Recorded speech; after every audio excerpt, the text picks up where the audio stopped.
Ashley Phillips. Obviously, he didn't go on the tour with Roberto De Zerbi in the squad. Sky Sports say that Middlesbrough are in advanced talks with Tottenham over a deal for Ashley Phillips.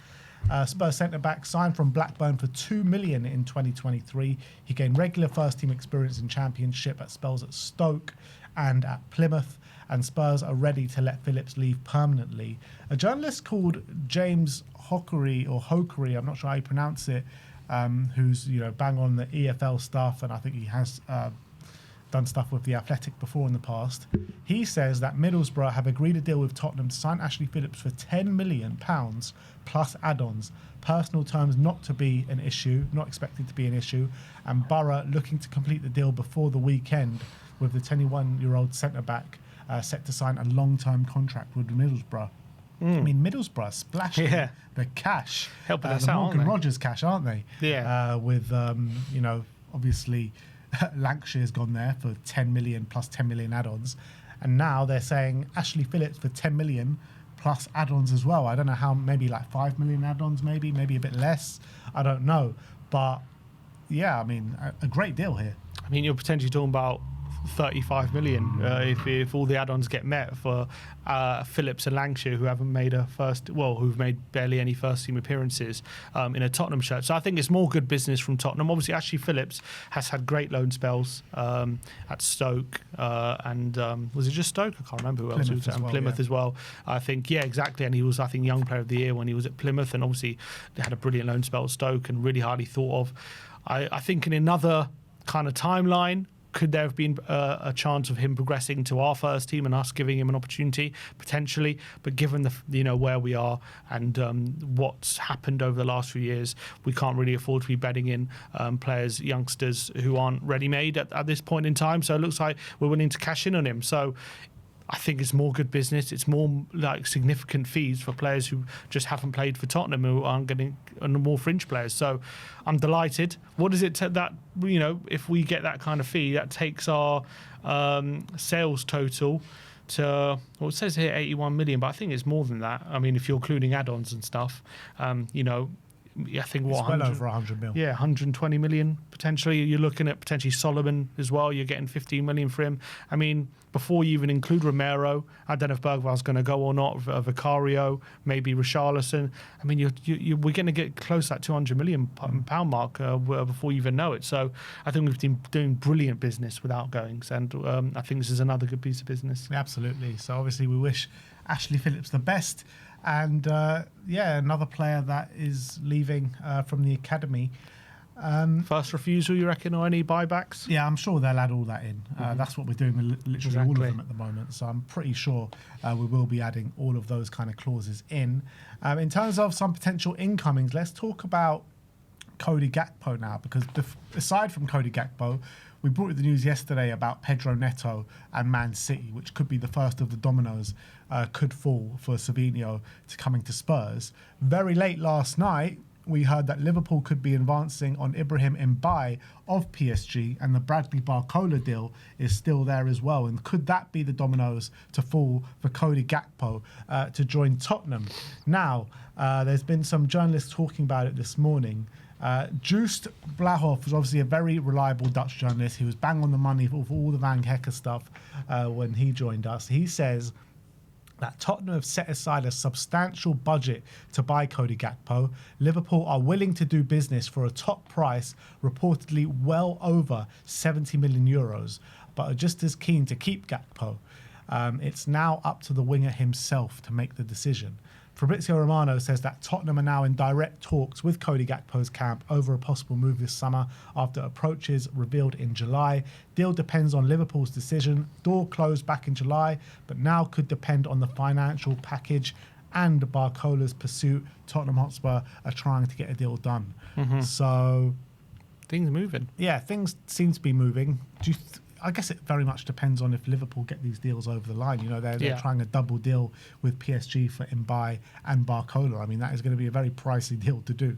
Yeah, it's not going to be easy. Obviously, Mbaye covers kind of both wings. He's only 18, so all of a sudden, if you're getting Mbaye and you're selling Gakpo and you're getting Barcola, you're relying on Rio, Ngamoa and Mbaye as two of your main options in the forward line. So whether Liverpool want to do that well, if they want to do that, fair play to them. But I think that's obviously a massive risk. But then that might be the decision they go for and let Cody Gakpo go out the door. To me, if they're going for Mbaye and Barcola, that signals to me that they're making big moves in a view of maybe getting some money in for Gakpo, maybe even bring one more after that. But I don't think they sell him unless at least two come in. That's the feeling I get. So even if they get Barcola, I think they'll have to get one more. But now we are hearing about Mbaye.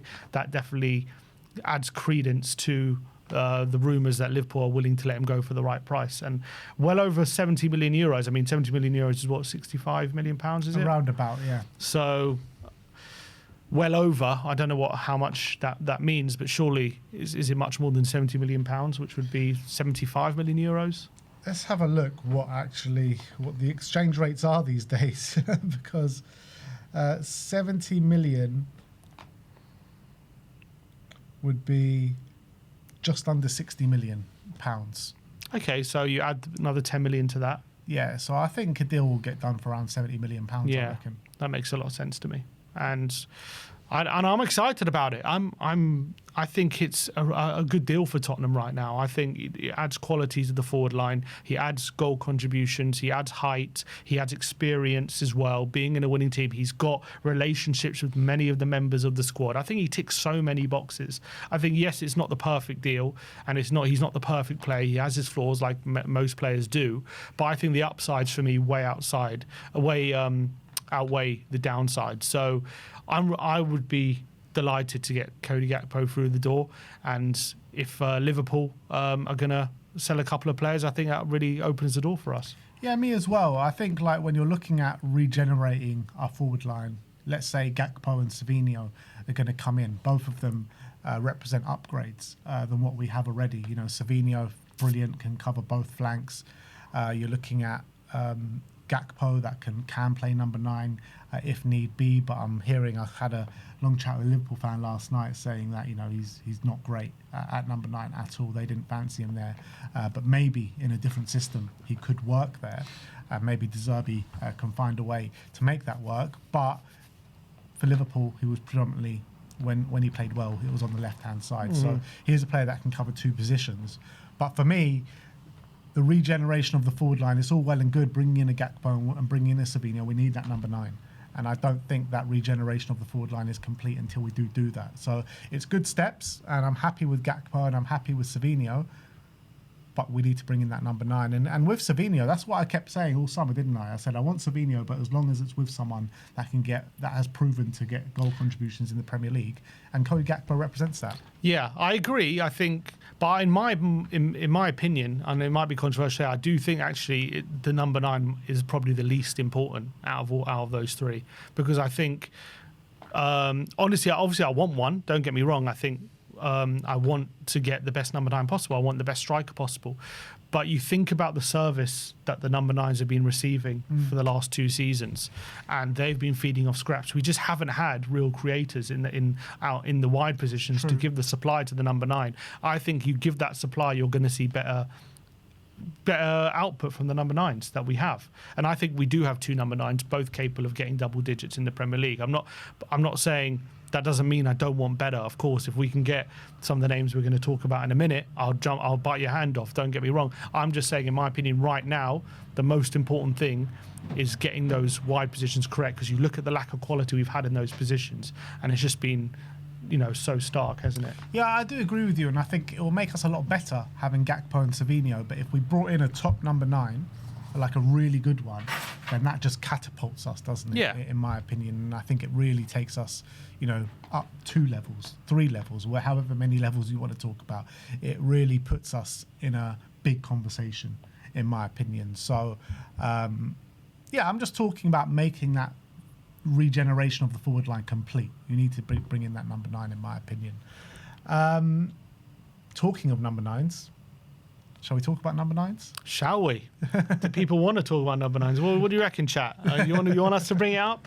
You want us to go into it? Let's talk about number 9s, because a certain Victor Osimhen has been doing the rounds, or everyone is talking about Victor Osimhen right now. A guy called Damiano Feina dropped an exclusive today saying that Tottenham are going all in for Victor Osimhen. Contacts are also ongoing for Cody Gakpo. So he got the last bit right, that's for sure. Did. And yeah, he's saying that Tottenham are going all in for Victor Osimhen. I have no clue who this guy is, so I put a bit. I searched him up on Google, and AI told me that take what he says with a dose of skepticism. So, but he says, but the AI also did say that he does drop some news from time to time. So hopefully Does this get is the odd from nugget. time to time. He gets the odd nugget. However, Himothy just poured cold water all over it. Himothy says he understands that the reports linking out to Osimhen are wide off the mark and Spurs are not interested. But then someone called Lily White Leaks, not known for being the most reliable, has said that Victor Osimhen is willing to drop his big wage packet to join the Premier League. And Spurs journal underneath did reply saying that this is being put out there from his agent. So if that is being put out there from his agent and he is willing to drop his wages in search of Premier League football, then we should be all over this. There is no reason we shouldn't. There was also a report, it's not necessarily linked to Tottenham, but there was a report, I can't remember who it was, that says that Osimhen is being offered to Atletico Madrid. And in that report, it says that Osimhen is willing to lower his wage demands to get a move to a La Liga or top 5 league. So that would follow on from what we've heard supposedly from Osimhen's agent. What I will say about this journalist, I don't think obviously we can trust anything he's saying, but a couple of things to note.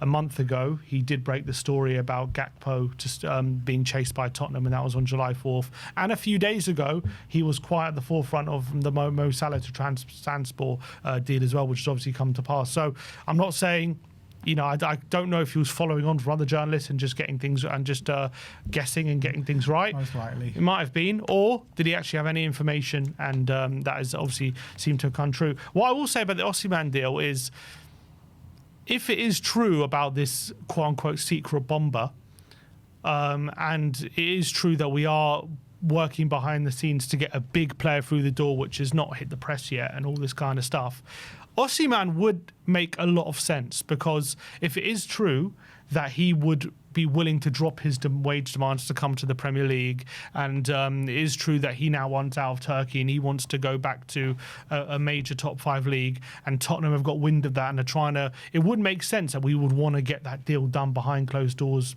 with our cards very close to our chest, because if that became obviously widespread knowledge, there might be a lot of big clubs obviously very interested in coming in for him. Obviously you would have thought Osimhen would want that because maybe he'd get the biggest move. So, to counteract that, it wouldn't make sense for Osimhen to want to keep it quiet, but from Tottenham's point of view it would. And so it would make a lot of sense that Tottenham would want to try and get a deal wrapped up before anyone else gets wind of what's going on, and get an agreement in place because of the high profile of the nature of the player and how good quality he is. So from that point of view, if he is a secret bomber, that would make a lot of sense to me, but I don't know.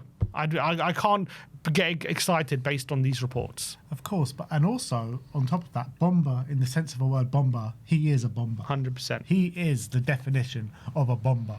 Like if we could get Victor Osimhen over the line, that is the regeneration of the attack I'm talking about. If you bring on a Gakpo, a Savinho, and then Victor Osimhen as the number 9, then there is big reason to think that Spurs could do big things next season.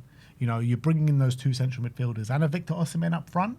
Spurs mean business. Serious. That is Spurs mean business. That would be something serious. I'm telling you, if we bring in Victor Osimhen alongside those 2 players, with the midfielders that we've brought, with the defenders that we've brought as well, not only is it the best transfer window we've ever seen in our lifetimes from Tottenham Hotspur, we'll be in a title race next season. Mark my words. Big words. We will. Very big words. If we bring in Victor Osimhen, we'll be in a title race next season. Let's not get ahead of ourselves just yet. We're not.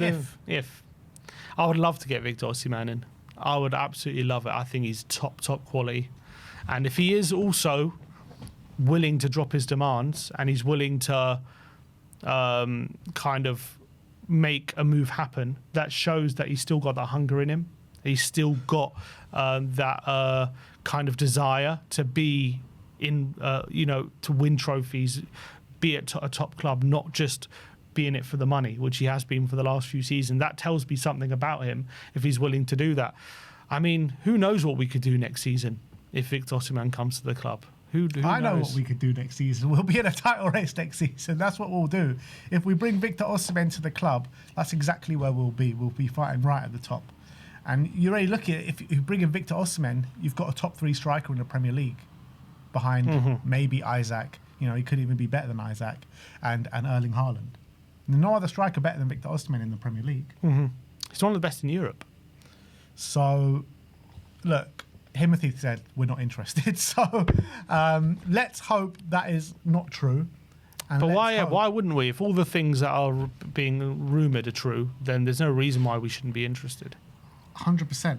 I would. I think it's an absolute no-brainer, but maybe there's kind of some reservations about attitude, why he's been at Turkey for this long and all this kind of stuff. So, I don't know. I really hope just get De Zerbi on the phone to him. Just get De Zerbi on the phone to him and get him to Spurs, because this will be our signing of the summer, 1,000,000%. One call from De Zerbi, that's all you need. That's all it takes. And all of a sudden, he'll have that fire in his belly. He'll be wanting to come join Tottenham in blood, as Vicario would say. Yeah, exactly. So get it done, Tottenham. Let's hope this is the secret bomber, and let's hope we can.